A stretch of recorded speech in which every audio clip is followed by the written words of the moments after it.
So thank you guys so much for tuning in to the Black Label Podcast with Stacey Kimber today. I have here with me Mr. Tony Billups. How are you tonight? I'm good. How are you? I'm doing fine. So I want to just start this off with I read your book. No, first let's talk about how I met you, okay? Okay. Let me tell folks how you came at me.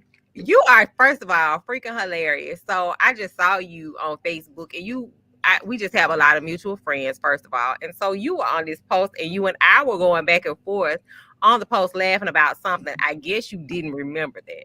So anyway, I hit friend request. Here you come. I don't know if you know me, but I hope you ain't coming over here with none of your mess or no mess. I said, "What you talking about? I ain't coming with no mess. I thought you was funny." You was like, "Oh, cause I'm just trying to make sure you ain't one of them crazy people coming over."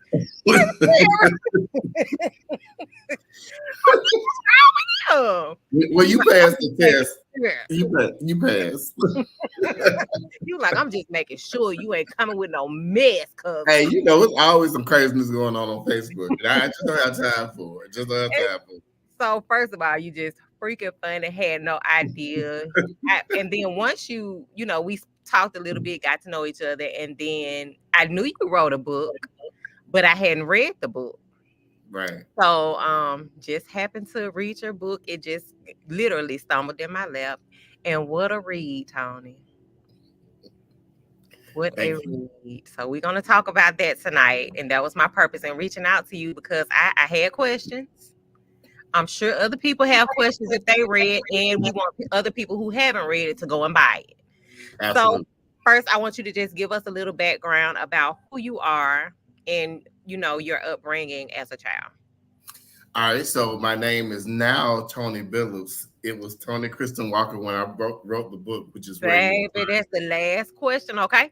and then my born name is Tony Walker. So I was born in a little place called Dolomite, Alabama, to the west of Birmingham.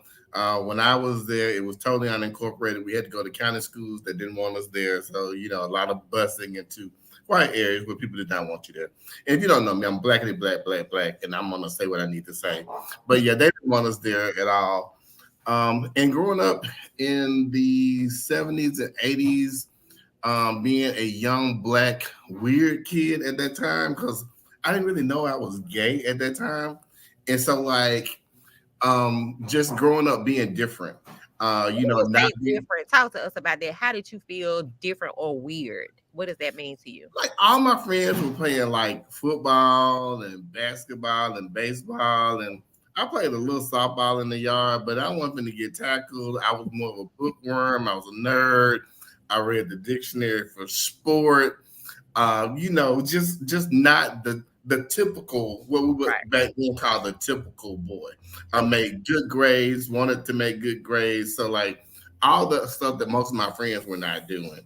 But even at that, growing up during that time, unlike now, you were like forced into these boxes. Like everybody had to pick a side.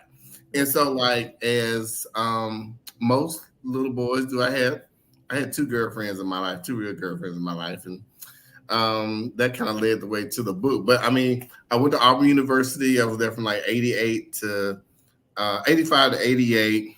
We'll talk about that as it pertains to the book. And yeah, so right now I work for a pharmaceutical company. I'm not gonna Okay. name. I have done work in the HIV field. And for people who know me, don't get the book thinking it's going to have anything about HIV in it. And not that I didn't want to put it in there, it just wasn't pertinent to this story. I do plan on writing two more books, and they will both have it in there, so in a more substantial way, but it wasn't really that pertinent to this story. Okay. And so you did mention that your mom had you at a pretty young age. Yeah. What is the age difference between you and your siblings? So my mom had me when she was 14. She turned 15 later on that year. My siblings, there are a total of six of us, including my stepsister and stepbrother, and there are a total of 6 years between us. Uh, I'm 56. My next sister is 55. My stepsister is 54. My baby sister Oh is wow. 52. And my brothers Teddy and Chris, if they were still around, if Chris is still here, they would just turn 50 this year. So it's like 6 years. Okay. And you also did mention in the book, because we didn't actually hear about your natural father until later in the book. Did you always know who he was? No, that's no. And let me tell you this, like everything in the book is true except for two things. Okay. I just changed the names of people in the Mhm. book. But yeah, but no, I did not meet my biological father until I was 16. Okay. And how was that for you, Tony? Did you always know who he was and met him at 16, or you never knew who he was and found out who he was at 16? No, and so like I think I'm gonna talk about that in my next book. So Okay. like growing up, Well, my don't mother don't give us too much then if it's going I'm in the not, I'm book. not, I'm not. But my Okay. mother had me when she was 14 years old. She, like I said, we grew up in Dolomite. She went to Westfield High School, and I can talk about this now because we've talked about it. But my mom was raped by her band director at Westfield when she was in the 5th grade, and he pretty much told her like people tell people now like nobody's gonna believe you, blah blah blah blah blah. So she had all this trauma that she did not have a way to therapize herself and deal with. And so as a teenager, she kind of acted out a little bit. As a matter of fact, I remember I talk about this in the book going to Auburn. My mom was telling me how proud of me she was. And I was telling her how proud of me, how proud of her that I was because um, I could have been an abortion. Like this is the late 60s. I was born 1967. And I could have easily not been here. And my mother goes, Tony, you were one of the most planned pregnancies in the world. And I'm like, who plans a baby at 13? And she grew up in a rather abusive household, and she felt like one of her friends got pregnant, and her parents put her out. And my mom was like, "Well, if I get pregnant, my parents gonna put me out too." That didn't work. Mhm. So I wasn't the accident that I thought I was. That I was. Okay. And so when you met your father, was it a traumatizing event or was it a great event? It was. It was just an event. The way I met him, I had a motorcycle when I was about 14. And it was right around Christmas. I was riding through Dolomite, and this couple and this young man drove up to me like, "Hey, do you know where the Walkers live?" And I'm like, "Which one?" Because there are two sets of Walkers who live in Dolomite. And they said, "Well, I think they have a daughter named Joanne." I'm like, "That's my mom." So they followed me on my motorcycle back to the house, and we go down to my grandparents, and they stay there for a little while. And my dad was like, "Hey, I'm gonna give you my address and my number. My name was Lamar. I was a friend of yours. Blah blah blah." It didn't dawn on me that my middle name was Lamar, but that's a whole other story. So after they leave, I take my bike and I go down. I call my mom. I'm like, "Hey, But mom." your mom wasn't there. No, no, no, no. Okay. No, we were mostly raised by my grandparents. Mhm. But my mom was very, very involved in our lives. Mhm. Uh, but I called my mom. I'm like, "Hey, mom, one of your friends came by. He told me to tell you, hey." And she's like, "Who?" I'm like, "Some guy named Lamar." And she's like, "I need you to come down here right now."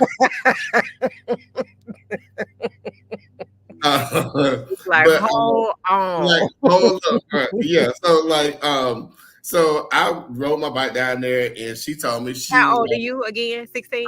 I was 16. Okay. And the weird thing about it, I always was told my dad was dead. Ooh, So like this Negro comes out of nowhere. I'm like, wait a right. minute. And I do need to ask my mom, because there was some old lady used to call me when I was a kid, pretending to be my grandma. But like after my daddy came up, I never heard from that lady again. So I don't know what my mom and them was doing. I need to ask. But they was doing something. But yeah, that's how I met my dad. Okay. And did you build a relationship from that point on? I did read in the book that you all were more like friends rather than We're not even friends anymore. Like my dad's a piece of work. We were really. more like friends than father and son. Mhm. And then when my grandmother died, while he was in prison for the second time, because that's why I never met When him. you Because say grandmother, you mean paternal? yeah, my paternal grandmother. When she died, he came out and tried to do some bull crap. I don't know if I can cuss on here or not, You can but you can cuss on we're gonna act like we Christians today. But anyway, here. but We can cuss on here. I'm a Christian and I cuss. Okay. yeah, yeah. He's a fucking low life. But like literally, the reason why I didn't meet him until I was 16 because he was in prison. Oh, That's why. That's why we didn't meet him. Okay. And so then he came out. He was out for maybe another good 20 years, then went back to prison. And so like, But he always knew your whereabouts because he came looking for you. yeah, he always knew my whereabouts. Yeah. Okay. So, but when my grandmother died, he pretty much was, it was a grifter and a con artist and a thief. And it was like my grandmother left me her house and like everything she had because he was in jail, like literally in So you jail. good relationship with his family. Most of them, really my grandmother for most part. But I'm this was cool with after some the of my fact. cousins. This is after 16. Yeah, this is after 16. Okay. Yeah, Okay. so like I met my father's part of the family after 16, and Okay. I do have a pretty decent relationship with a lot of them, but like they also, I think, like what do you call it? Enable my dad to do stuff that he shouldn't be doing, and I just don't have time for that. Like you're a grown Understood. ass man, bro. Grow up. Understood. And so, do you in the book you did mention that you and your siblings were very close? I have seen on Facebook that you had a brother that you really, really loved, but he's passed away. Is this your mother's child or is this your stepfather's child? He's my mother's child. Okay. And were Yeah. you and your brothers just as close? Because I don't remember brothers in the book. I remember sisters in the book. See, when you're young, a 6 year difference is a lot. It is. Like I didn't realize how much how relative time is. Like I have friends now who are like my son's age, and my son's 37, and Mhm. like these like my homeboys, my friends. But like when you're 12 and your baby brother is 6, y'all don't really spend a lot of time Right. together. Right. So then I'm 18 and they 12. I'm getting off ready to go off to college, and so we were close, but they weren't they just weren't in my circle of influence at that time. But I mean, prior to him passing, we were pretty close. We had some good times in our 20s. As a matter of fact, once I came out, my brother used to go with me to the gay clubs down Okay. in The one 21. who passed away. Yeah. Okay. And like, cause Teddy could dance. Like Teddy was big, but Teddy was like really, really light on his feet.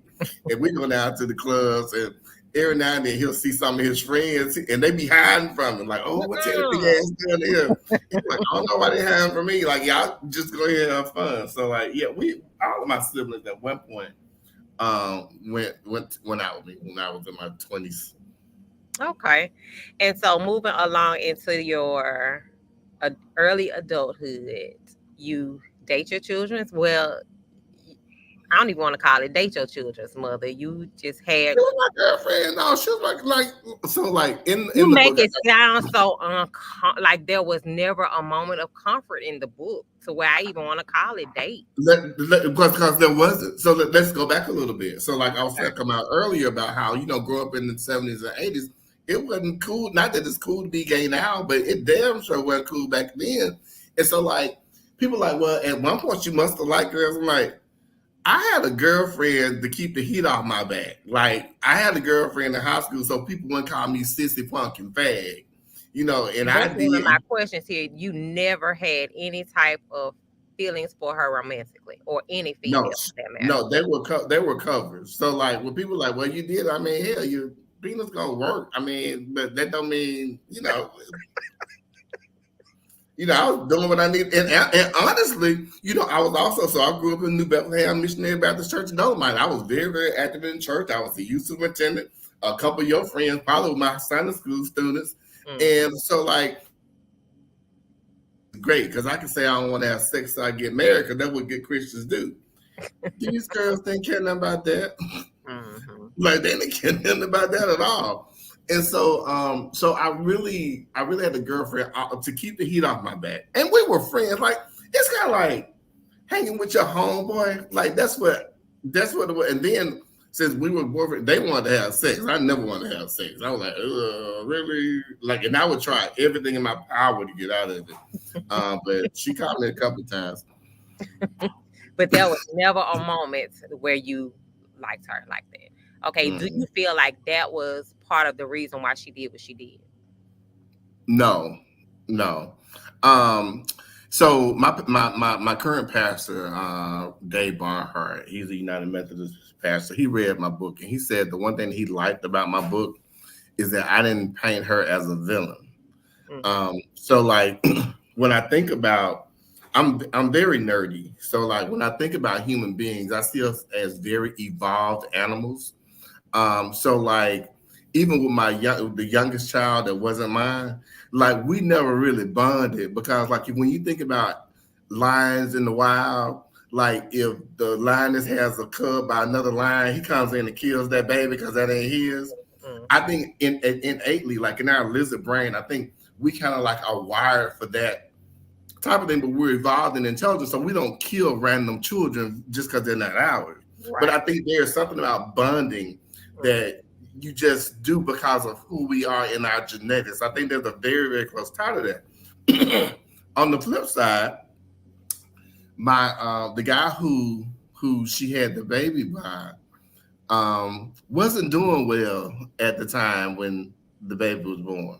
You know, you got me in college trying to make a life for myself, and you got him who was kind of like on drugs, not doing anything. So, like, if you been messing around and you get pregnant and you're not sure who the baby daddy is, you know, even the birds in the field gonna go with the most Right. healthiest Right. mate. So I think in a way, I think it was like self protection for her kids. But then she not only hurt me, Stacey, like she hurt her children too.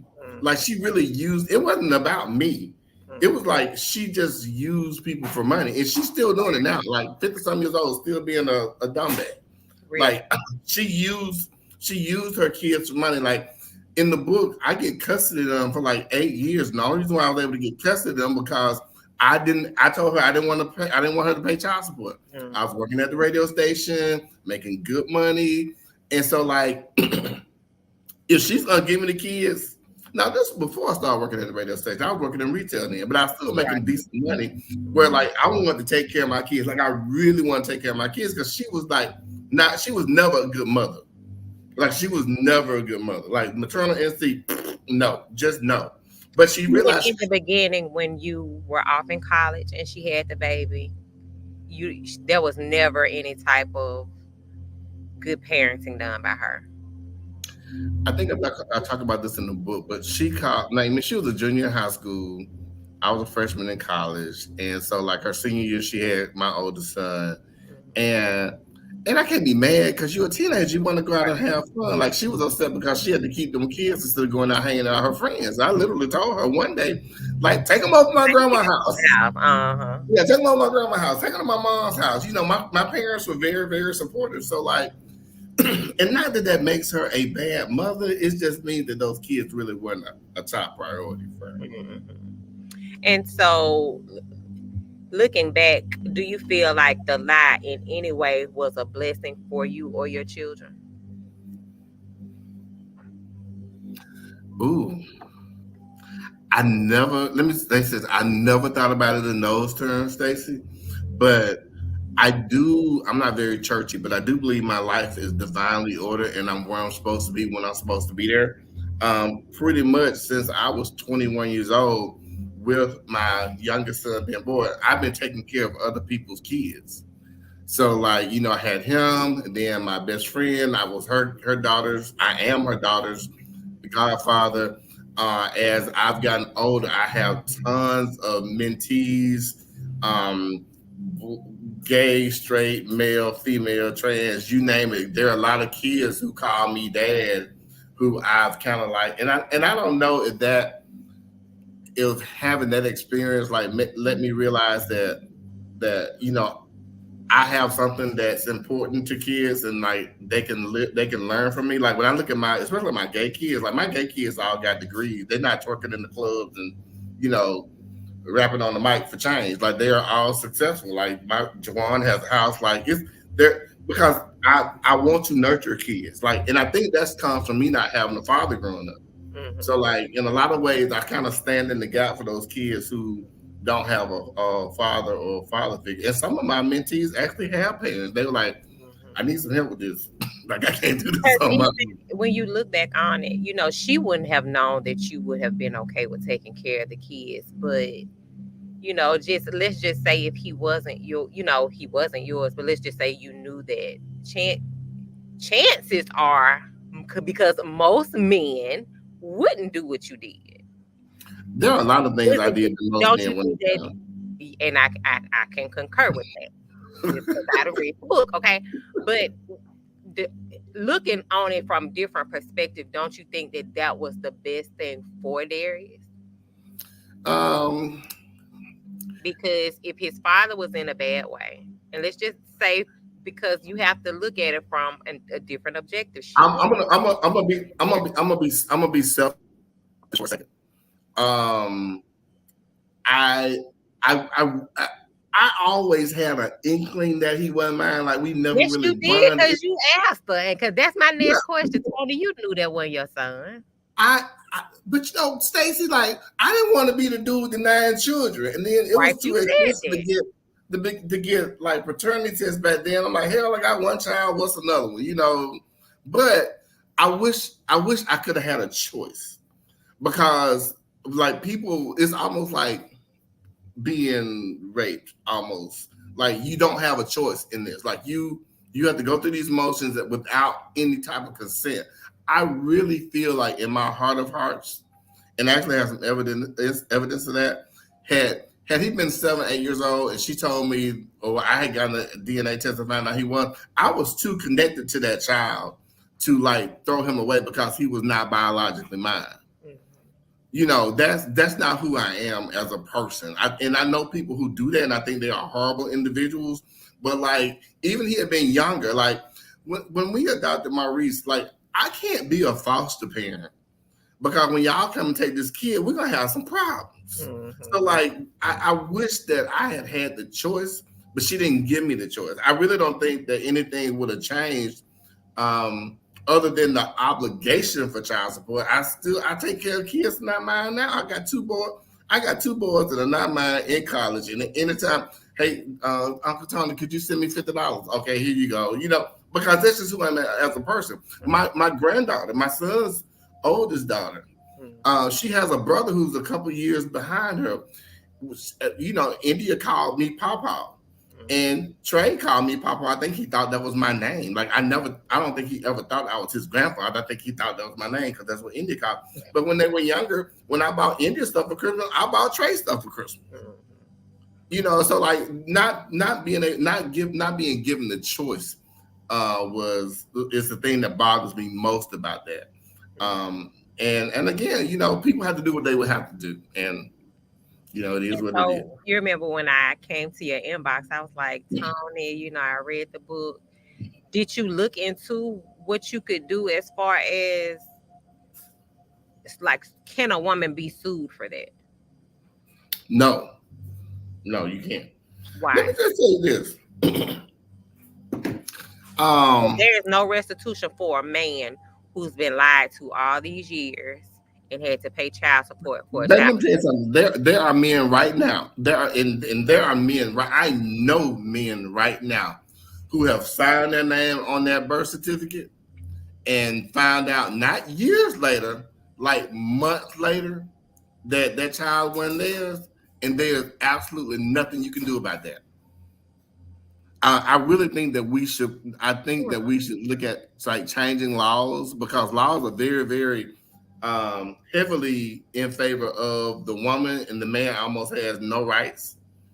And there are a lot of great single moms out there. I'm not taking it away from any, but it's some crappy single moms out there too. Yes, it is. And so, like one of my friends, Derek, and I, we get into it all the time about when we talk about men paying child support. I think if you're a man and you have kids, you need to pay child support. You know, there are a lot of things that we don't think about when we're younger. That when you're older, you're like, and I'll be honest, like I'm at the mindset now. Whereas if, and I hate saying this, but like if we just out on a casual date and decide to have sex, we've agreed to have sex. That's it. Mhm. Now, I do feel like as a man, you should take some type of precautions not to get a girl pregnant. Like condoms are out here, you do what you do. But I also feel like as a woman, you out here having sex without protection and not on the birth control pill, since you are either stupid or you trying to get somebody a baby so Right. you can get somebody. Understood. Those are the two options. Hmm. So like when I hear women blame men, well, you know, he got me pregnant up. He didn't sign up for you to get no baby. You Hmm. know, and then you're gonna be dumb and have unprotected sex with him, and get mad because he don't want to take care of the baby. He never said he wanted to have a baby with you. He wanted some Correct. sex. And Correct. I think those are grown up conversations that we're afraid to have. Mm-hmm. You know, and again, we all take responsibilities for our lives and our actions and the consequences. But like there are certain things that and children is the one where it's almost like we're gonna give you a pass on this. We're gonna Yeah. give you a pass. And that's pretty, that's disheartening because when you did say, there's nothing I could do, I was honestly shocked because I thought there was some sort of restitution for a man paying child support on a child that wasn't there. No, I mean literally, you can find out that you're not the child, you're not the father, and there's nothing. I hadn't seen any cases where that's been reversed, especially if the father, like the biological father, ain't about shit. They want that child to be taken care of. You sign up for this, you're gonna do what you need to do. Yeah, that's insane. Yeah, I mean, but even when it comes to, I got a family member now who, wife, horrible mom, horrible mom, horrible mom, got two beautiful little girls. From the time those girls could move around, I'm like, them kids autistic. Mm-hmm. Um, 4 years old, never seen a doctor, never been therapy, hair usually ain't combed. As a matter of fact, when the first one was born, she had weed in her system. Just never been a good mom. And so finally, my family member has wised up, and now he's seeking custody of those kids. Do you know the court still want to make sure that she can see those kids or not give him total custody, even though the minute they got separated, him, his mom, the rest of my family, those girls look like entirely different people now. They don't. You remember thing one and thing two from I do.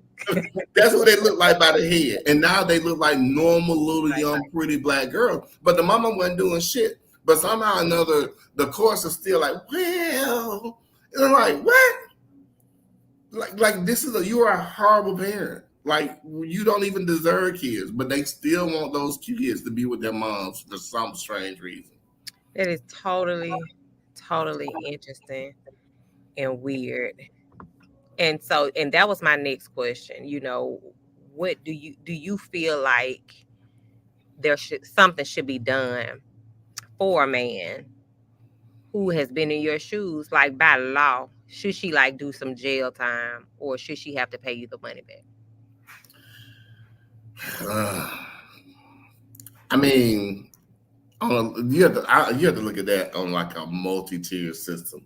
I think there should be some type of recompense for men who are taking care of kids who are not their own. But and again, there's like a delineation point, like old school versus new school, right?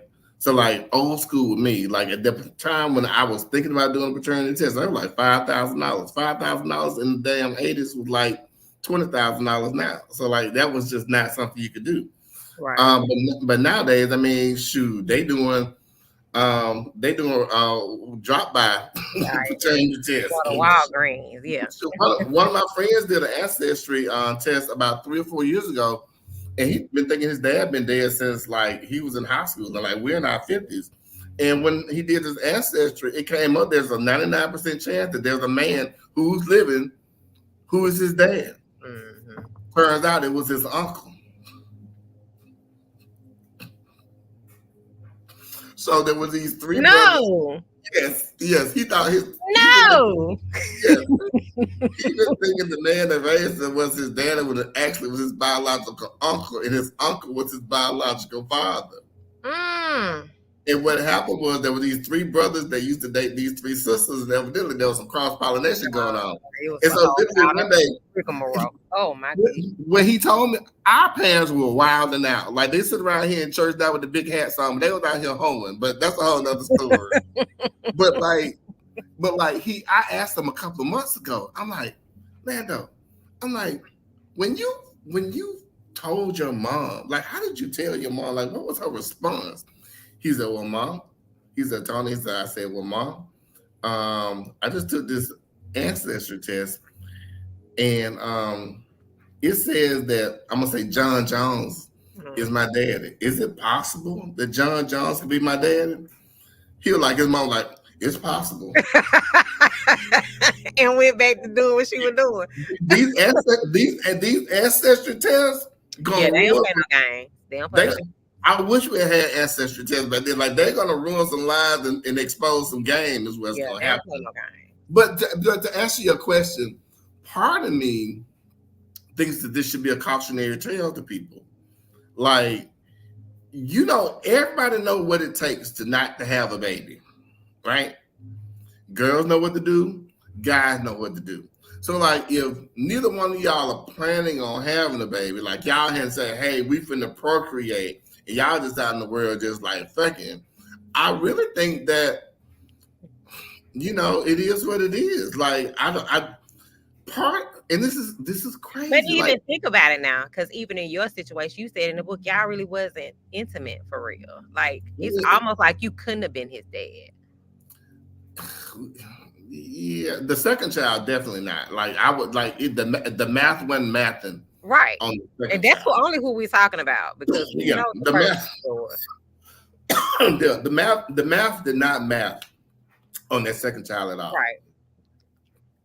So, but the other thing I was gonna say is that we need to take personal responsibility for our actions. So, like, even then, condoms were available. You wear condoms.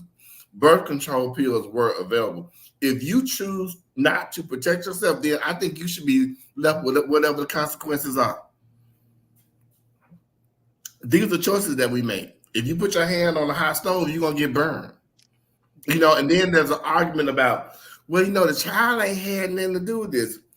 If you're not capable of taking care of a child on your own, you shouldn't be having one. Especially if you're not married. Right. Like, you just should not have one. And I think it's a sad excuse and a sad day for, well, he got me pregnant and then left. Did he tell you he wanted to have a baby with you? Right. Right. Well, he didn't want to. Well, you can't have nobody else being responsible for your sexual and reproductive health. You have to be responsible for that on your own. And I know some people are gonna watch this and get mad. I don't care, but it was your fault. This is your opinion. No one can get mad at you about how you feel. This is your fault. This is your fault. At the end of the day, you having a baby by somebody who's a do nothing is your fault. First of all, you knew the nigga didn't have no job when you was dating him. He got 3 or 4 other kids that he can take care of. What make you think he gonna take care of yours? And again, with my ex, like, she was like, oh, this the one right here. He gonna have him a good job because he's trying to get him an education. So this is who I'm gonna put my baby on. Do you think she knew that that baby wasn't yours? Absolutely. Absolutely. Was there ever a conversation between you and her after you found out that he wasn't yours? No, because book stuff. So spoiler, he passed away in 2011, and the way I found out for sure was his daddy. He had my son had a massive stroke and was at UAB for like maybe 2 months. And they were about to move into a nursing home. I'm actually glad that he did not last long enough to go to a nursing home, because that's just, I know he wouldn't want to live like that. But his dad was coming up to the hospital as much as I was. I know we went to high school together. I'm like, where you keep coming up here for? And so I ain't saying that because I'm like, we're going to keep it cool. And about 3 weeks before he died, I came up there and I was just in a mood. I wasn't working at the time, so I was the person who was there most of the time. But he came up there one time, and I just got tired of seeing him. And I called his mom, and I was like, "Hey, I don't know why I'm gonna call him Charles. I don't know why Charles up here, but I need you to respect the relationship between me and my son. So if he's here, you need to let me know so I don't come, and vice versa, because I don't want to run into him." Stop right now. Hold up. What made you think? Because you said I was just tired of seeing him, but in your heart of hearts, you knew it was something up with that. Mm-hmm. Okay. You want to know what it was? They looked alike. So my son was very light skinned, very full. He wasn't fat. Tyler was cute. Like, he was a cute little boy. But after he had that stroke and they had to do that surgery on his head, you're in a hospital bed and not moving, you start wasting away. And they started looking like each other when he started wasting away. As a matter of fact, the day of his funeral was the day that he looked most like his dad. To me, at that point, I could see it. It was clear. Here's It was that. like, how come you didn't see this beforehand? But at that point, it was clear. But when I told her that, she was all too eager to like, okay. And his girlfriend, my son's girlfriend, was sitting next to me, and she was like, I said, Sade, what you laughing at? Oops, I said her name. She said, I'm gonna figure out how to edit through this, and I bleep it out. no, you can say it. I don't give a shit at this point. Okay. No, I have no fucks to give about nobody's and that took some therapy, but I really don't care anymore. But she was like, "You're a good one." I'm like, "What do you mean?" She said, when I first met Tari, we went over to meet his dad, and we went over Courtney's house. And she said, "I didn't meet you until you and Bobby were about to get married." And I was like, "Really?" And that kind of got me thinking. So he knew. Like at that point, I'm like, he knew. When you heard that, because in the book you say, "Oh, really?" When you heard that, what did you actually hear? Did you actually hear this woman saying, "This ain't my child," or was it registering to you? Oh, it registered. It hit hard. Yeah. Okay. Because right after that, I called my mom, and I talk about this in the book too. I called my mom, and my mom and I are very close. And I told her what happened, and she started crying. I'm like, "Mom, why are you crying?" She was like, "Oh, baby, I wanted to tell you, but I just can't because I didn't want to hurt you." I'm like, "What are you talking about?" So the night before, she was in the room with my ex, her daughter, who's not my daughter, the actual father, my quote unquote grandson, and then my ex's sister. And the baby was on the floor playing with the phone. And his sister, my son's sister, says, "Give your papa back his phone." I wasn't in the room, so who the hell are you talking about? Mm-hmm. And they had gotten so comfortable that they forgot my mom was in the room. Mm-hmm. So at that point, everything out in the open. And if you read the book, I kind of like do a turn back and go back to when he was born, and then give you all the things that I missed along the way. I mean, and even talking about paying child support, my attorney was David Hobby, and my oldest son had graduated from high school. My youngest son was still living with her because they had gone back to her after I had her for like 7 to 8 years.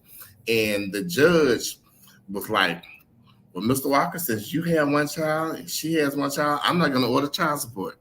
And at that time, I was working for the radio station, making more money than I knew what to do with.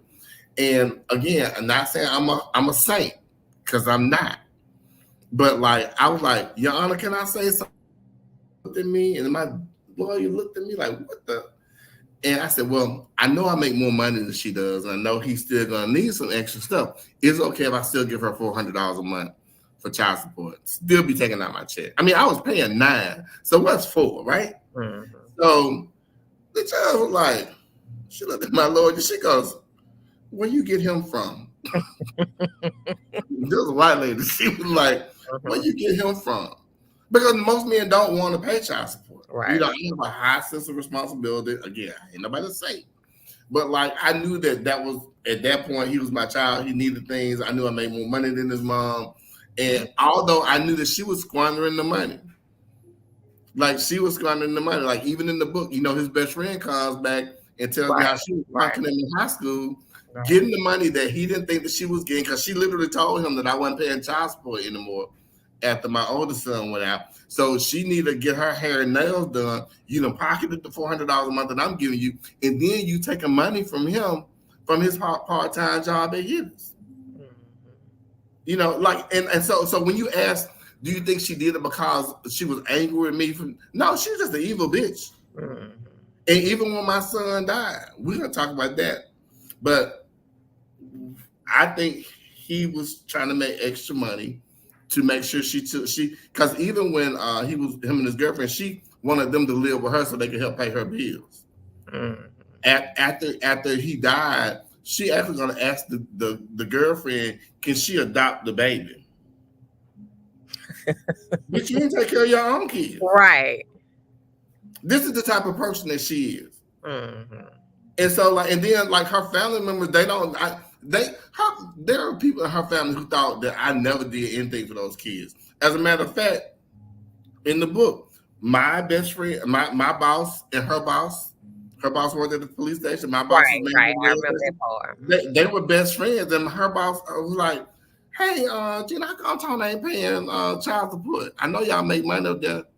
And Regina like, "What you talking about?" Mm-hmm. She said, "Well, she said that Tony ain't paying no child support." She said, "Tell her to keep them lies to herself." Because I Mm. sign this check every 2 weeks, and I know how much money he gives in child. I'm paying $900 a month child support, and this woman is going around telling people I'm not paying child support. Nothing. Mm-hmm. Make it make sense. Hmm. So I don't think I think it was just a character flaw. I mean, like, you can't put me in what God left out. She's just a Right. bad person. And so my next question is, in the book, you did mention that you and the young lady had a conversation in your son's room, and there was a moment when he kind of released a tear. Do you believe he was already dead, or do you think he heard you guys? I think he heard us. I think he heard us. He didn't die until like another couple weeks after that.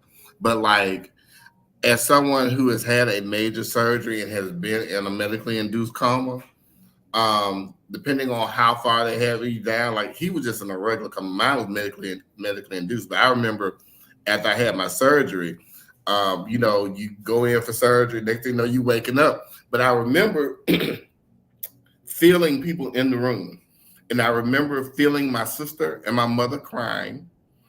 And I could hear the doctor say, "Okay, Miss Lucas, I'm gonna bring him up." And whatever he did, he decreased the amount of anesthetics that they were giving me, and I started coming into focus. And so I heard them before I was actually conscious. So yeah, I think that people, when they're in a catatonic state, as long as they're receiving the information, I think they can hear, and I think they can feel. And that tear went down his eye, and I felt bad for him.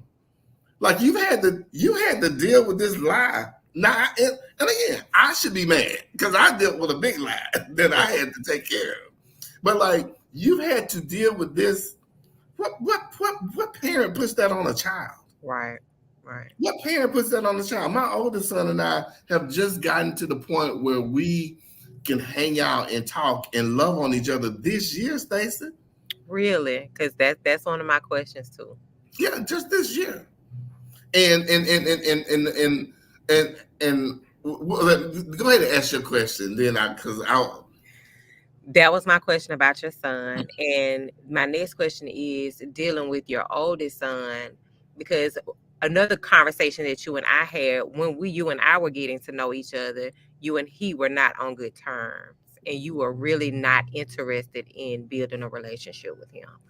What has happened to make you all, realize that you need to come together and try to make things work between father and son? I'm gonna say this. I am a person who is all about reconciliation. I don't think that we should have ill feelings toward people. I think there should be some way that we can all work out whatever our feelings are towards each other, right? And so the thing I didn't like about my relationship with my son, his mom ruined our relationship. Like, she ruined our relationship with her lies. So like, he's mad at me because he felt like I've always known that Tari wasn't my child, and I did more for him than I did for my actual son. And I had to So explain let that me to ask you this, Tony, and I don't mean him. to interrupt you. Did your oldest son always know that his brother was not your son?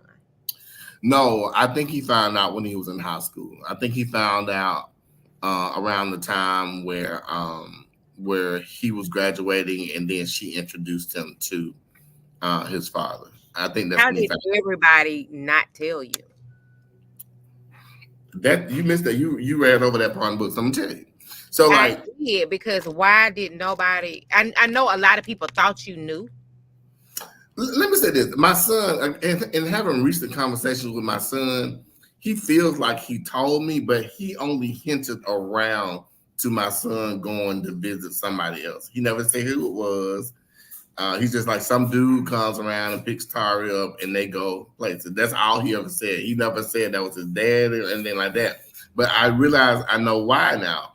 So going back to the book, about 3 weeks after my son dies, I'm sitting here thinking about his father. And I was like, this child, because I didn't know how long, I had no idea that they had a relationship, right? So I called him. I'm like, hey, this Tony, I was just calling. I said, this has been rough and it's been weird.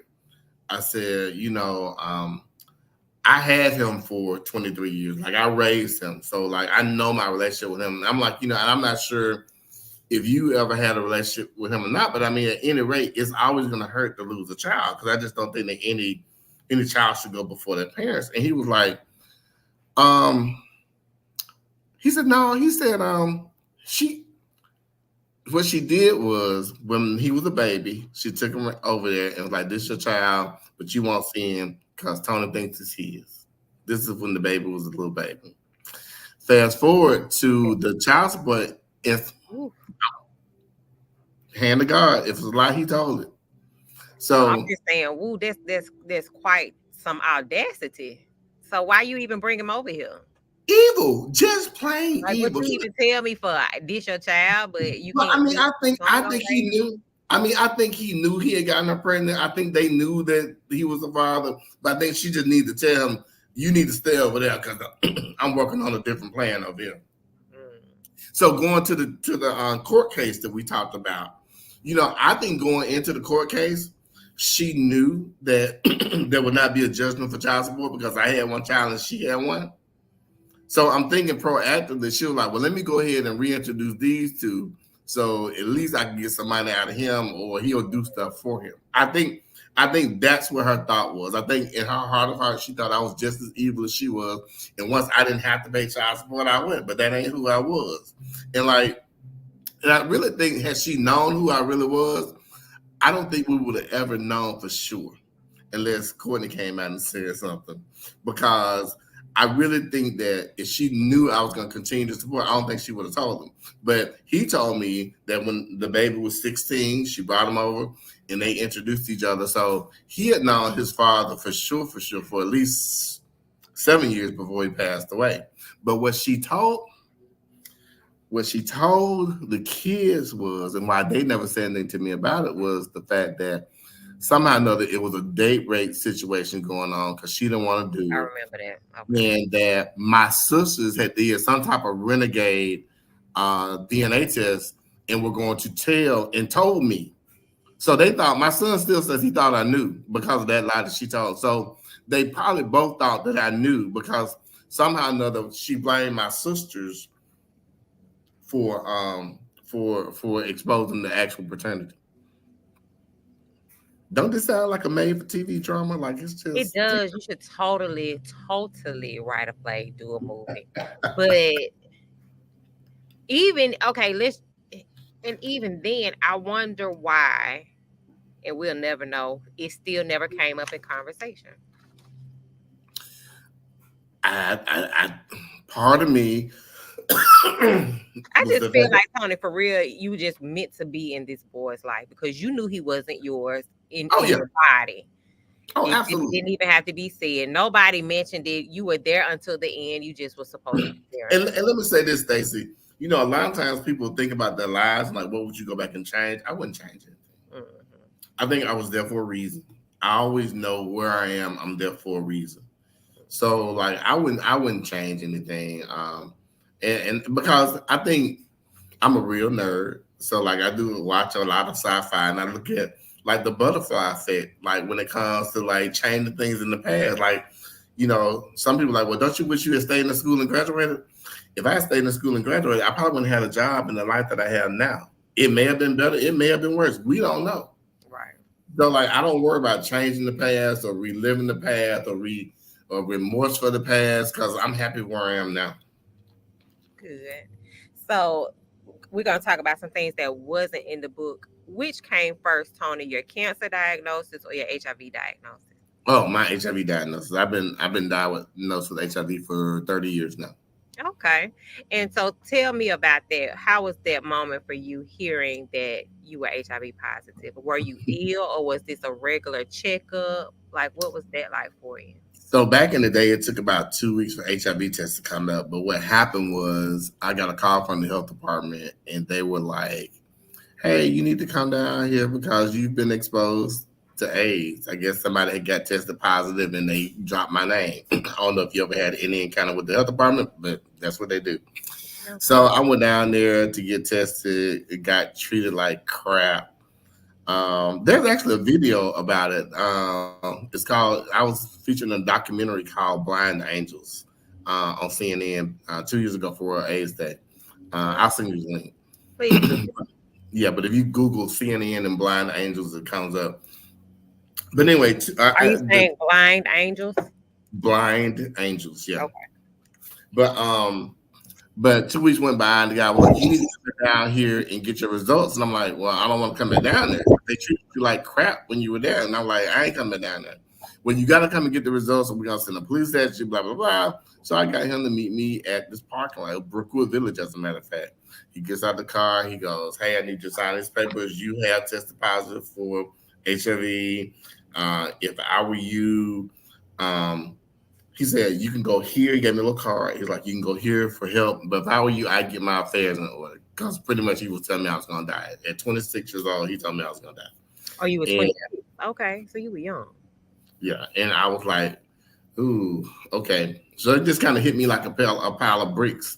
And at that time, a lot of my friends were dying. I lost so many people in the 90s from complications of HIV.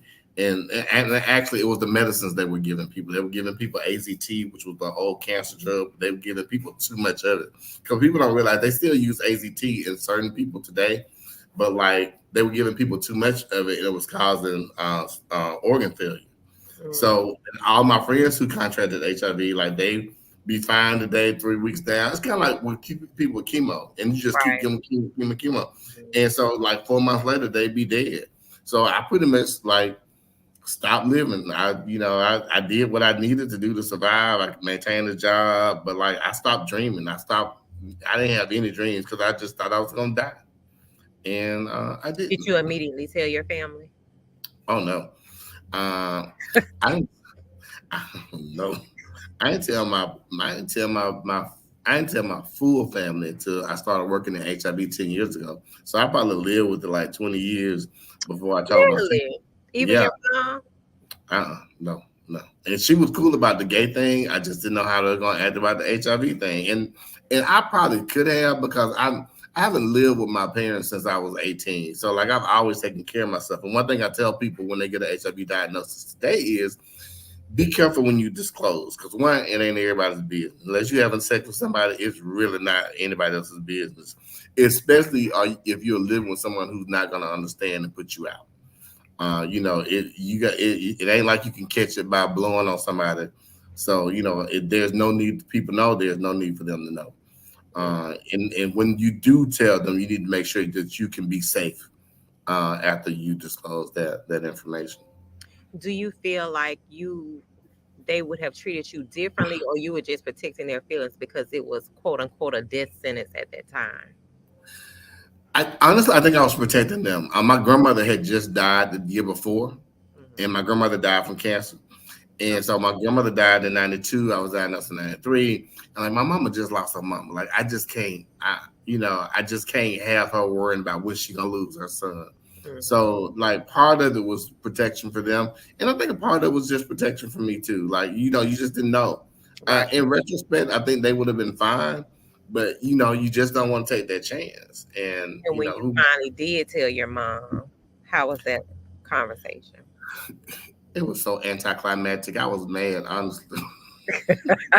You wanted the grand finale. You wanted I some wanted fireworks. flowers and tears and all that. Yeah, yeah, but like so like in my second book, I'm gonna talk more about this. But I think that my mom had already prepared herself for it. So I used to date this guy. I didn't really become like okay with my status till like the early 2000s. Um, I just didn't talk about it. In the early 2000s is when I would like talk to people about and disclose it, especially if you can have sex or something like that. But I met this guy named Tim who was batshit crazy and a prolific liar. And when we broke up, he told my mom and my best friends that I had given him HIV. This is prior to you telling them. This is probably like 2000. I met Tim in 2007, so this is 2007.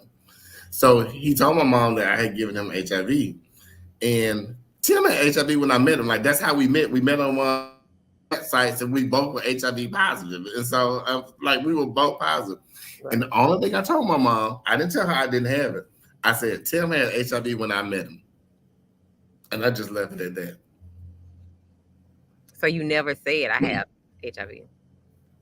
So I ended up. So that was 2007. 2013, I started working for AIDS Alabama, and working in HIV prevention, you run into a lot of people. So like I'm giving people an HIV test, they nervous. And I'm like, what you so nervous for? Oh, if I get this shit, I'm gonna die. I'm like, you ain't gonna die. Yes, I am. You don't know. I'm like, yeah, I do know. Like I've been living with it for a number of years. You're gonna be Right. just fine. Just take your medicines if you're positive. So I started coming out to random people during that process. That was in August, and by December, World AIDS Day 2013, I decided I was going to tell my story to some high school kids at Huffman. We all go over there, getting ready to go in, and it hits me. Your nephew goes to this school, and you ain't told nobody in your family other than your niece. I had a niece who had a prom baby, and I told Krista, and Krista never told anybody. I don't know if she had told anybody or not. I don't think she did though. But I'm like, Kristen, this could be worse. Like, protect yourself. Like, you ain't, babies ain't the only thing you got to worry about. Right. But anyway, so we go over to Huffman, and I realized I hadn't told my mom. I'm like, I'm gonna go tell all these kids, and my nephew's gonna be in there. And so I called my mom. I'm like, hey mom, what you doing? Oh, nothing. What you doing? I'm like, well, we're over at Huffman at T school, and we're gonna do some HIV testing. Oh, baby, that's so nice. That's some good work you're doing. Blah blah blah. I said something I need to tell you. She goes, well, what? I said, well, I've been living with HIV for a number of years myself. She goes, oh, are you taking medicine?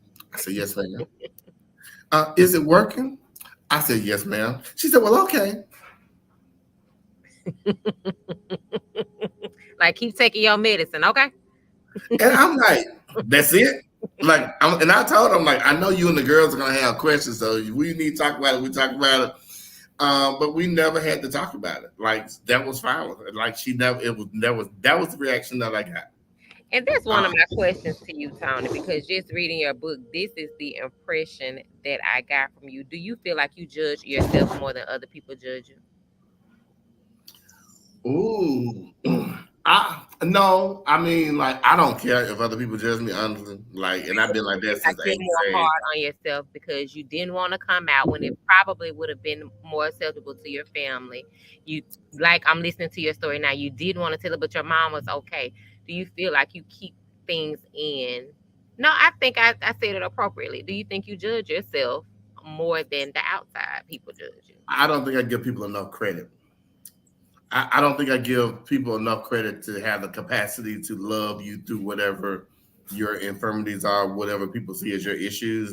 And I'm Why? gonna try Have to. you experienced that before? I've always had very supportive friends and family. I don't know why. I don't know why I would feel that way, but you just kind of do because you see things that happen to other people. During the same time when I told my mom, like that whole weekend was like a whole weekend of foolishness. So we go to Huffman, we tell that story. This lady from the Birmingham News interviews me. Again, I don't know what I was thinking. Like there was a whole write up in the Birmingham News about people living with HIV in Birmingham. And so I have a friend named Chantel Mosley. We all worked at the radio station together. So Sunday morning, the Birmingham News prints this article about people in Birmingham who are living with HIV, right? And I'm in there. I'm talking about to the reporter, this thing. Chantel called me about 7 o'clock in the morning. Tony Walker, what is this I hear about you living with HIV? Grover came in. I thought he was joking and trying to talk some sissy shit. I'm like, Grover, everybody who gained got HIV. She done cussed her husband out. And you'd have been on the news. She done cussed him out. And it told the school. And then he was like, here's the article. Like, I'm just talking about what the article was. And Stacey, again, like I told you, I don't give people enough credit. She goes, you mean to tell me you've been living with this for all these years, and we known you, and you haven't said anything. She's like, Tony, you didn't have to go through this by yourself. Right. She was like, we're your friends, and we would have been there with you. Right. And and it's like, and I'm truly blessed to have good friends. I have a great network, and there are so many people who don't, and I feel sorry for those people who don't, because like without the people in your tribe, like who are you? And so like I mean I got great friends, both intimate friends and ancillary friends.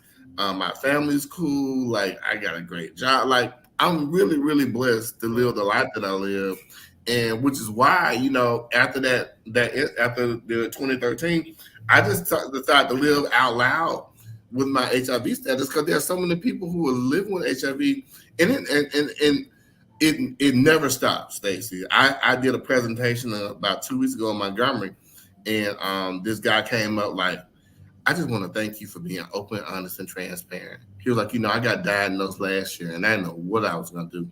He said, looking at you, I can do anything I want to. I'm like, you sure can. So like, it's just one of those. It's a lot to take in sometimes. Because I mean, I'm a little poor black boy from Dolomite, Alabama. I'm not supposed to be at the White House. Like I've got like 3 invitations to the White House, and I remember when I got my 3rd one, I'm like, well, it's just my 3rd one. And my friend like, Tony, most people don't get to go to the White House. Right. Like, what you mean, just what? Because I don't look at it like that. I just look at it as me doing me, right? And so like, so they were like, well, most people don't get to go, and you on your 3rd. All because of the work that I've done. Even with my cancer work, people always ask me to be on panels and stuff like that. But I think that, part of the reason why I'm still here is to help people deal with their issues. So, I guess that's why I keep going. And so how far after HIV diagnosis do you get a cancer diagnosis? Shoot, like 25 years. Like I was diagnosed with, okay. So I was diagnosed with cancer in 2014. What happened? Like, were you ill? What made you go to the doctor to get checked for? So if any guys are listening to this, take your asses to the doctor. So like, I'm gonna say one more thing about my HIV diagnosis. Because of my HIV, I interface with medicine and medical professions differently than most men. You're married. Your husband probably like every other black man. We go to the doctor when some shit about to fall off. We don't go for annual checkups. We don't go get screened for anything. We only go to the doctor when it's necessary, right? So because I go to the doctor at least twice a year because of my HIV, if something's going on, I'm gonna say, hey doc, wait a minute, something going on. So like in 2013, I told my doctor I was having issues when I would use the bathroom because I had colorectal cancer. And they were like, well, just eat more fruits and fiber.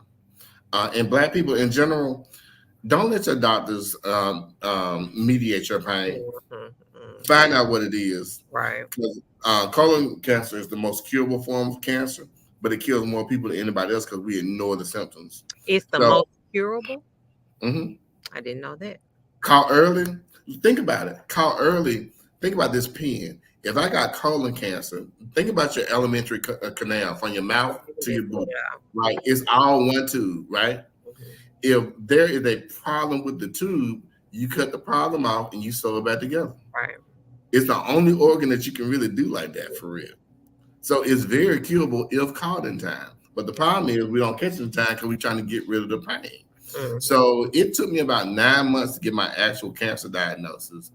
And because the doctor kept pacifying you, saying just eat more fruit and drink fiber. Is that why? And take pain pills. They had me alternating ibuprofen and Tylenol every day for like 3 or 4 months until finally I'm like, no. So like health wise, black people particular, the medical profession does not honor our pain. They do not. They are not going to give you the same services that they get. And there are some who might, but I have too many horror stories. My mom, they told her she had a little arthritis. She did a whole hip replacement. I ain't trying to give her no medicine. My mother-in-law, you 70 something years old, have some bleeding, and they tell you, oh, it shouldn't be nothing to be concerned about. It's not enough bleeding to be concerned about. If you 70 years old and a woman you bleeding, that's something you need to be concerned about. Right. Right. Stage 3 cervical cancer. Mm-mm. That's what the medical profession are doing to us. Right. So like, go to your annual checkups. If something is hurting, don't take no pain pills until you figure out what that is, because pain is not a natural state of being, and I tell people that all the time. Hmm. And so, once you get your diagnosis 9 months later, what is that like for you? Oh God, I got my diagnosis on October 1st, of 2014, and it just hit me like a ton of bricks. I remember I got that diagnosis. I went home. I cried myself to sleep, and but then I woke up and I woke up fighting. I'm like, okay, we got to What see did what they say to you, Tony? pretty much we got the results saying that you have colon cancer. And I went to St. Vincent's 2 days later. They were like, well, we need to fit you for a port, and you're gonna have a permanent ostomy, and we're gonna do radiation here, chemo here. And I was like, whoa, whoa, whoa, whoa. You mean tell me my only But option? how, since it took them 9 months to tell you, how had the cancer progressed inside of It you? it, it hadn't progressed that much. It was still Okay. stage 1. It was Okay. still stage 1. But I didn't want to hear that. Like I was like 48 years old. What I look like having a colostomy bag? Like that's for old people. So I ended up going to the Cancer Treatment Centers of America and got a second opinion. But they were really really good. I'm not sure about City of Hope, but Cancer Treatment Centers of America was everything.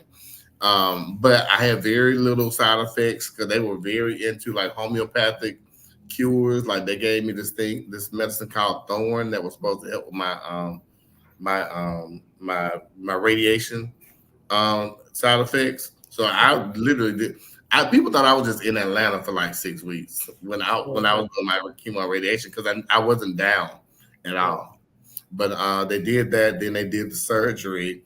Uh, Interesting thing about the surgery, I mentioned earlier about being in a medically induced coma. And was that Um, for the cancer surgery? yeah. So So they did. I can take what you said earlier. You did go ahead and tell your mother about this. Oh yeah, yeah, yeah, Okay. yeah. And I also tell you this. I think my cancer diagnosis changed my relationship with my dad too, my stepdad. He's 70-something-year-old man. They don't hear about no gays. But once he found out I had cancer, like it was like, oh wait a minute, hold on, I might lose him too.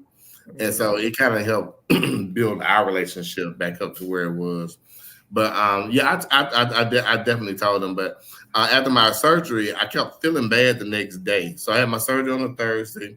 Friday, I'm going downhill. Like my stomach is distended. My vitals are low. Nobody's paying me any attention, Stacey. Like nobody's paying me any attention. And this Where are you? one, You're still in Georgia? still in Okay. Georgia. But this one nurse, her name was Amani. She was a Middle Eastern woman with her job on, and she looked at me and she goes, "Baby, you don't look good. What's going on?" And I was crying. I was like, "I'm scared. I'm like, I feel like I'm gonna die." And I don't What know were you what, experiencing? huh? What were you experiencing?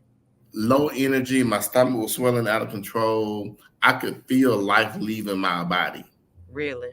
It ain't a good feeling. Like I could feel me leaving here.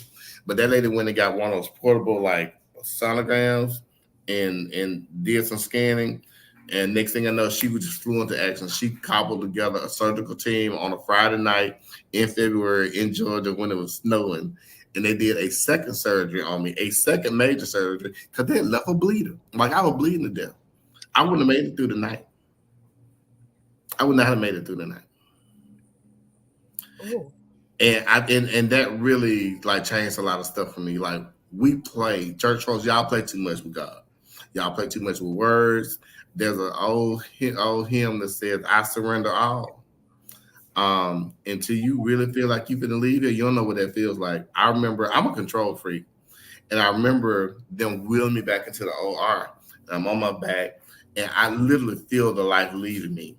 And all I remember was saying in a prayer, I'm like, Lord, I said, I don't know what your plan is, but at this point, I just surrender my all to you, and whatever your will is, whatever it is, I'm gonna be okay with it. And my eyes closed, and I woke up in the state that I told you was coming out of the Because coma. how old were your children? Because at this time, do you have Maurice? I just got I just got Maurice.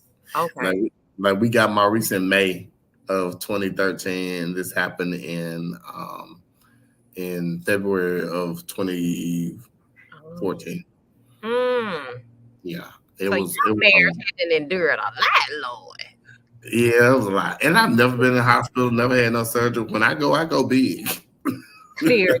And so, how was the second surgery? How was recovery for you? Because did the Cancer Treatment Center of America give you the same diagnosis that you went to get the second opinion? Was it the same as the first?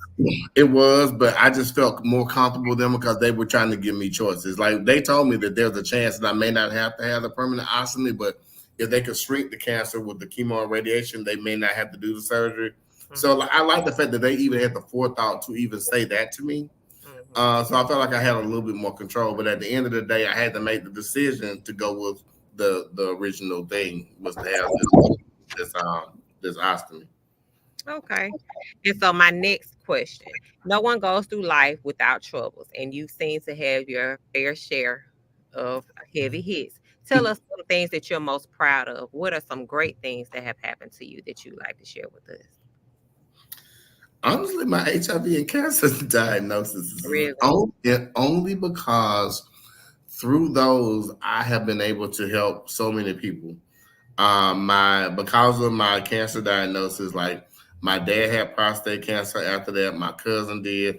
I actually volunteered with the Cancer Treatment Centers of America to help other people with diagnoses like mine because when you hear them telling you you're gonna have to have ostomy, you in your 40s, and all you get is old, they're like, well, we're gonna let you talk to somebody who had the same type of surgery that you did. And all I got to talk with these old white men in their 70s, and they're like, well, your life gonna go back to normal. Like, sir, we are not the same. Like, we are not the same. And so, like, and even though what they said was true, I felt like it would have felt better coming from a peer, from somebody who was living the same, at least type of life that I was living. Like I was young and active, like going out dancing, and Mm-hmm. so I decided to volunteer in order to like be that support for people. Same thing with my HIV diagnosis. I got into HIV, in a retention and care program in which I help people who have fallen out of care. Once I got on my meds, I kept taking my meds, but there are people who stopped taking their meds. Mm-hmm. And I was like, who does that? But there are reasons why people don't take their meds. And so part of that journey was to helping people, get back on track. I mean, even this job that I have now is because of the work that I've done in HIV. Like people don't understand what PrEP is. Like I built a PrEP clinic from nothing. Really? Um, Did you now? yeah, to serve our community. Okay. Um, I really believe that we have the answers to our issues, and that we have to stop listening to other people. Like I'm tired of other people telling us what our problems are. We know what our problems are, but we also know our answers. And so, like even before I got my job, I got now my current husband and I we're starting a HIV testing center. Like, well, I'm not gonna say HIV, a sexual health testing center. So in January, since I'm working in pharma now, he's gonna open up a sexual health clinic here in Ensley, like right near Bellevue Heights. And what Um, does that? What all does that entail? What would a person be coming for? well, we would give out condoms for, well, he would give Okay. out condoms for free if people need them. If you think you may have been exposed to HIV or STI, he's going to be able to do chlamydia, gonorrhea, Mhm. trick diagnosis, and get people to the care that they need instead of always having to go to the health department or going down to the east side of town where we don't live. Mhm. You Okay, know, good. And that comes out in January. yes, Okay, so send me that information so I can kind of plug that in here. we'll Also, do. and so what do you think you were created to do, and why do you think these things were your portion or your cross to bear? Why do you think these things happen to you? Part of me feels like that all of our steps are ordered and that we are preordained to do whatever we're doing. Uh, but I also don't think that that means that you should put your life on autopilot and just wait for something to happen, because you have to make things happen. Um, I don't know, Stacy. I mean, I remember even in the documentary at the end, I'm like, I don't know why I'm still here. Like, there are several reasons I should not be here. HIV and cancer was standing. I got a lot of other stuff. The, Right. the reasons I should not be here. But I think that my purpose is to help encourage my people, especially young people. Um, it's really humbling when kids that you don't know or people that you don't know come up and refer to you um, as an elder, like, and not an elder that you're old, but like, hey, what's going on, Unc? Like, people call me Uncle Tony that I don't know. I'm like, okay, that's a term of endearment. Right. So like I'm very thankful for that. I'm thankful for the fact that I am in a position where I can help people.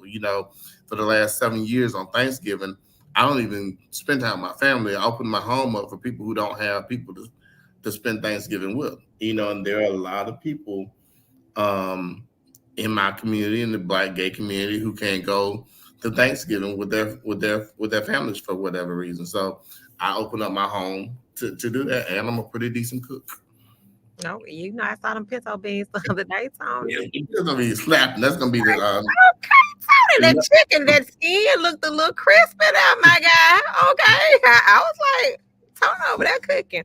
So let me ask you this. Of course, later I'm catching things at the end because of course you and I are friends on my old Facebook page, but we're now friends on my current Facebook page. And I did see the last name change. Is there a difference between how you co-parent with Maurice than you did with, I don't know your older children name, but your oldest boys? Is oh, there Quinn. Oh, let me tell you something. You ain't there yet, but once you have grandkids, it really shows you like what a dumbass you were as a parent. I remember when my kids were young, I was going to whoop Quint for something one day, and my mama was like, "Well, Tony, don't whoop him. Talk to him." I looked at her like, "Who are you?" What you did with my mom? Okay, you beat our ass. Like, I don't understand. right? But when you become a grandparent, I treat Maurice like a grandchild. Like, and I think that if I had, he is my child. So like, I know the proper way to deal with kids now, and I didn't know that with my kids. Like, we make a lot of mistakes as parents, but being a grandparent kind of like helps you like live that over. And I got a do over by adopting another child. Right. And so in co-parenting, is the relationship, is it easier? I'm trying to figure out how to pose this question. Is it easier to co-parent with Maurice's other parent? Because I ain't gonna call any names because I don't really know I what you know. write about in your other book. Is it easier to co-parent with Maurice's other parent than it was to co-parent with your son's other parent? Because there was a love there or there was an actual relationship there. Yes and no. Yes and no. My I think my ex is still like angry with the dissolution of the relationship. Um, so it could be better. I'll say that it could be better. I think a lot of the emotions that you ascribe to my oldest son's parents, mom, actually kind of apply to my ex, because I Okay. don't think that they're over. They still we're cordial. Like, when Maurice has his birthday party, he only wants my ex's family to come over, and so Mhm. like I invite them into my house. Like, so like I So don't you have. guys can co-parent and get along. Yeah, yeah, yeah, yeah. Whereas you and your oldest sis, y'all couldn't really do that. Well, I'm gonna be honest with you, Stacey. Like, early on, when they were small kids, we had our issues. Mhm. But once they became teenagers, especially after Quint got out of high school, like, I invited his mom to my wedding, my first I wedding. saw that. I saw that. So we were cool. But I didn't know that she had been making a fool out of me after all them years. But like, we were really cool. I try to get along with people, and I will until you show me that I can't. Mhm. But yeah, I mean, I try. I really try. Okay. So, my final question: what would you like for our listeners to take away from your life and your trials and triumphs? Woo! Own your shit. Take responsibility for your own life. Stop blaming people for whatever you got going on. If you got a baby that got a bad baby daddy, that's your fault, sis. You made a very bad choice in trying to figure out somebody to co-parent with. If you are living with HIV, don't be telling nobody gave you this. You knew full well what to do to protect yourself, and you chose not to. Actually, it's the same stuff you could have protected yourself from with that baby. But like, Right. own your own stuff and go to therapy for God's sakes. And I will tell you this: I think um, when doing, I talk about in the book when my best friend died when I was coming out of that coma. Like I came out of a medical induced coma. My best friend of 30 years died. I don't remember that in the book. Yeah, and I could not go to her funeral, so I didn't have a proper grieving, and that ate me up from like 2015 up into 2018. And I ended up going into therapy because I thought I was doing too much work to not think about it. Because every time I would think about Sonya, I would just start crying. Like even I just mentioned her name right there. Mm. Like before I went into therapy, if I even mentioned her name, I just devolved into like a snotty mess. Mhm. But going through therapy really changed a lot of stuff for me. Go to therapy. And how Um, old were you when you took the initiative to do therapy? Was it more toward the latter ends of your life? like 5 years ago, like I was Okay. 51. Yeah. Yeah. So Go to therapy that's more early. close to now. Yeah. Yeah, go to therapy early. It'll save you some trouble and heartache. What It'll made help you you choose to go to therapy at 51? because I just could not. I'm a person where I don't cry at funerals. I just don't because I believe that I had a friend named Vivian who died from cancer. And I remember Vivian, like, anytime she told people that she had terminal cancer, they'd be like, oh my God. She said, that's one thing about y'all Christians. Everybody talking about heaven, but don't nobody want to die. So, like, I really feel like that if you believe the way you say you believe, that death is not a bad thing. I buried my younger brother, I buried a child, I buried some best friends, all my grandparents. And and not that I don't miss them, but I mean, if God exists, then they're going to be in a better place depending on how they live. So why am I crying about that? With Sonya, I cried every day for like 2 months. And anytime somebody bring up, she had her daughter was my goddaughter, and Trinity loves me. Stacy, I could not be around this baby. This was 20, and I feel bad about it. I sent her money. I would, text her, but I couldn't be around my godchild because every time I was around her, I saw her mom. Hmm. And after 3 years of what I felt like was emotional neglect of my godchild, I'm like, no, bro, you got to figure this out. You got to figure this out. Were you And so so hurt that's that you just couldn't attend the funeral? I was sick. I just had two major surgeries. Right.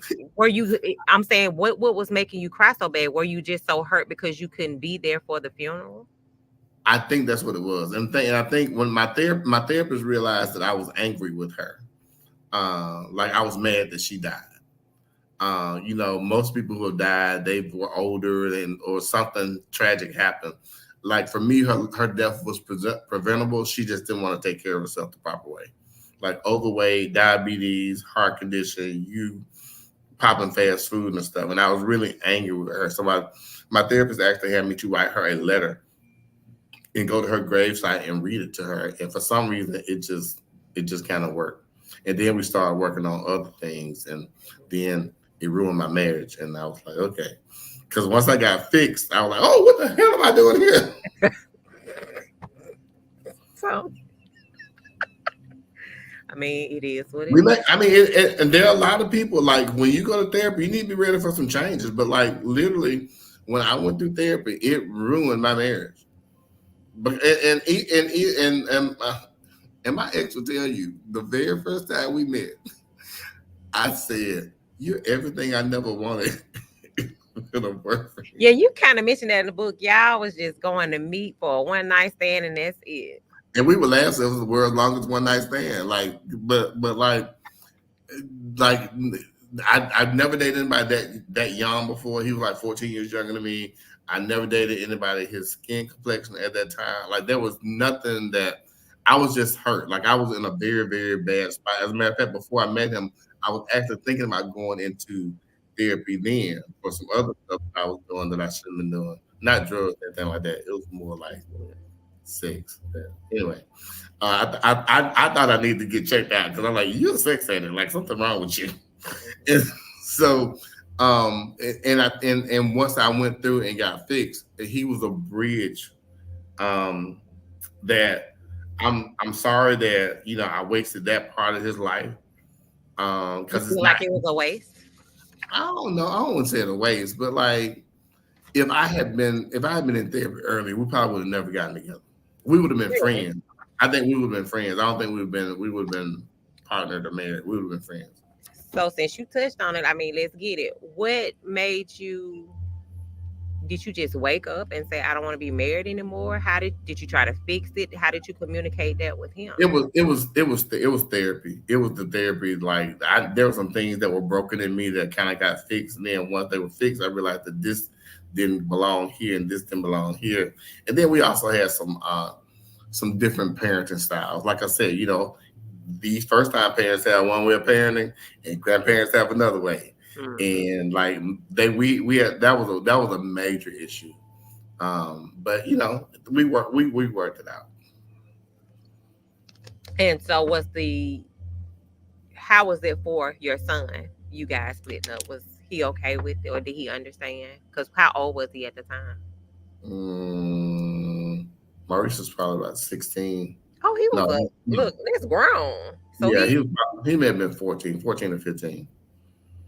But he was going through some stuff too. And like part of like the thing that really pushed us away was like we had two different answers for what he was going through. And mine ended up being right. I'll say that. Mhm. But it was just like like no, we cannot do this with him anymore. And I tell people all the time, don't stay together for the baby because the baby gonna be miserable just like y'all are. Mhm. Mhm. And that's the truth. Yeah. So, yeah. Well, okay. I thank you for taking time to talk to me tonight. Anytime, And I'm gonna anytime. tell you something. You remind me a lot of my father. So Really. you do, and I want you to just give yourself some credit or allow people to love and not try to hold so much in or keep things in or maybe feel like things have to be a certain way because people love you for who you are. And my father did not allow people to. I deal with imposter syndrome a lot. Like I literally deal with imposter syndrome a lot. Like I think about where my life is. I think about some of the things I've done, and I'm like, there's no way you're supposed to be doing this. Like, why are you doing this? So like it's almost like these feelings of not being worthy come into play sometimes. And I think people like me and your dad, I think we kind of feel that way sometimes. Right. And it's Um, not necessary because y'all are the bomb. I mean, yeah, if but you I don't mean, have any reason to, then the oldest child of a 14-year-old girl from Dolomite, Alabama, has written a book, has made a huge impact in the HIV community, has been invited to the White House 3 times. three Like, times, okay? right. And like, in my field of work, like, if you work in HIV, you know me, like that type of thing. And like, I mean, I ain't even got no degrees for it. I actually just went back to school. I'm going to get a degree in public health. But like it makes you feel like, well, maybe you don't deserve it sometimes, but I do, and I'm realizing that. Right. And you do. So tell the people, Tony, where they can purchase the book, how they can get in contact with you, and how they can see more from you. My book is on Amazon. It's called Walking in Truth: Fatherhood, and my name is Tony Kristen Walker in the book. And I think I'm gonna let that stay my writing name is Tony Christon hyphen Walker. But you can buy it on Amazon. It's pretty cheap. Um, I'm going to next year. I'm going to start promoting it more because people who read it, like for me, not to be a writer, I'm a bit of a storyteller, but like I'm not a writer. Like writing was never my thing. Mm-hmm. But and I'm gonna be honest, like I have yet to have anybody to read the book to not love it. Mm-hmm. Like I just and it's weird because like I said, I'm not a writer. I'm not a trained writer. but the story is pretty interesting. And like, and even say like we're friends, we're not like BFFs or anything like that. Right. So like, you don't have to like pump me up like, oh, because you know Right. your friends will pump you up even with ugly outfits on. Like Right. your friends will do that, but like you have no reason to Right. have wanted to do this other than the fact you genuinely enjoyed the book. Right. And So it's true. yeah. And I do have a Facebook page called Walking the Truth. I'll send you Do a you? link. Okay. Yeah, I And do. I haven't done so it like Walking in the I Truth, and it's on Amazon. And do you have, so for AIDS outreach and anything like that, is do you do any type of counseling, mentoring that you can plug in here? right now, I mean, I do mentoring. Um, People find me like, hey, I got a child, I got a friend right now who I got to meet somebody. But because of the work, my actual job, like I have to be very careful what I do in the HIV field because it can't be anything related to medicines or anything like that. But Okay. like community work, I still do speaking engagements. I do if you got somebody who is going through and they don't understand what to do, I can help people out with that. I participate on panels. We're gonna start doing more of that this year because HIV is disproportionately affecting Black women at this point, and we probably need to talk about that at one point. But like, there's a lot that people don't know about HIV. It has not gone away, and it disproportionately affects Black people, and Black women are the second highest when it comes to new HIV acquisition. Really? Yeah, we need to talk about that one. Yes, we do. So definitely, if you don't mind, let's come back and let's talk about that. I'm ready. I'm game. Okay. Well, thank you, Tony, for joining us tonight. And guys, thank you so much for watching the Black Label Podcast. And we will talk to you guys next time.